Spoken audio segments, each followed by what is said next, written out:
সরকার তৈরি হতো না, এই ফ্রন্টে নিয়ে এসে না লড়াই করার গল্প শোনালে। তৃণমূল বিজেপিকে ফ্রন্টে নিয়ে এসছে, আজ সব থেকে বড় অপরাধ।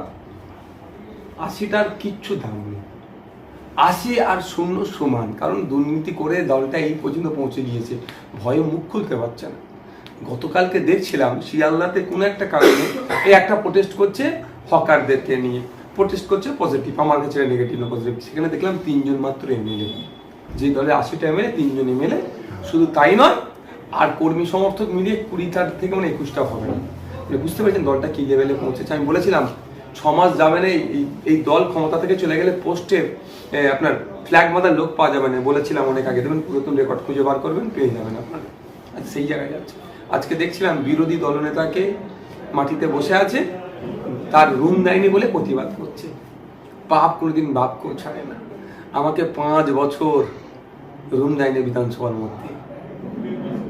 আমি কিন্তু এই কাঁদা কাটা করার ছেলে নাই, মাটিতে বসিনি। হ্যাঁ, বসেছে, প্রোটেস্ট করতে পারে।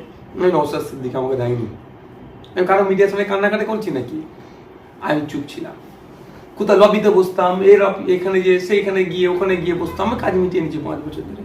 বিধানসভাতে একটু আমি মানে আমার যতটা সমর্থ হয় সেখানে আমি আটকাইনি কিছু, মানে আমি চালিয়ে গেছি, আমার রুম দেয়নি বলে। আজকে দেখলাম কি রুমের জন্য তারা আন্দোলন করছে। হ্যাঁ, দেওয়া দরকার তাদেরকে, যে রুম দেয়নি এর আমি প্রতিবাদ করছি। দ্রুততার সাথে বিরোধী দলকে রুম দেওয়া দরকার, এটাও কিন্তু আমি বলছি। কিন্তু পাপ কেউ ছাড়ে না। নওশাদের সাথে কি করেছিল বিগত সরকার, তারাই বসছে। কিন্তু সেখানে থেকে যে 80 জনের মধ্যে কজন ছিল? 10 থেকে মনে হয় 12 জন।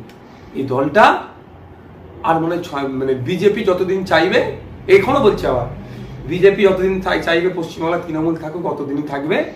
আর বিজেপি যেই দিন বলবে যে না আমি আর তৃণমূলকে পশ্চিমবাংলা রাখবো না, সেই দিনে উঠে যাবে দলটা।